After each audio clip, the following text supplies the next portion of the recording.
qaba sirriitti aannan gaari isin gaari.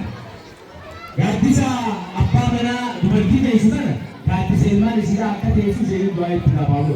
Isheen du'a tirataa gantas biyya isaan eegatte dura. Dubara naansii yeroo du'a maqatti qarshii tokko shanii keessaa kan bisee du'aa ishee jabaatee qabadha hajau ammaan tana dhabee. Hai.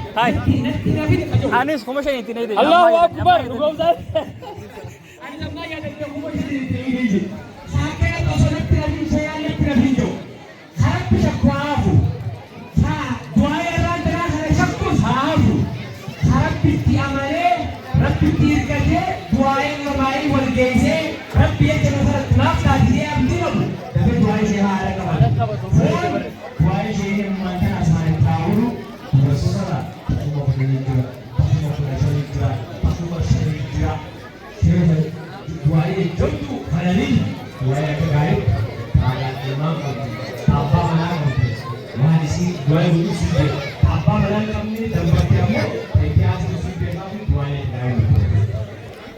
Ini tana ammoo sabuu Amadu.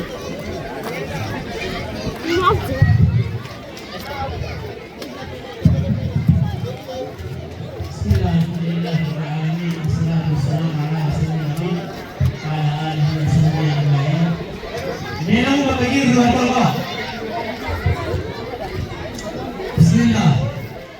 Ya Rabbi yang maha pengatur. Amin. Allah Subhanahu wa taala berfirman. Amin.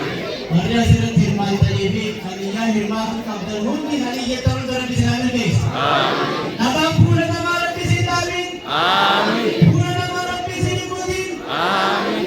Dua kaya Rabbi leluatan. Amin. Derga kaya selain kara Rabbi luatan. Amin. Dia kaya dia kaya Rabbi luatan. Amin. Derga sa Rabbi luatan. Amin. Dia tibutu kaya Rabbi luatan.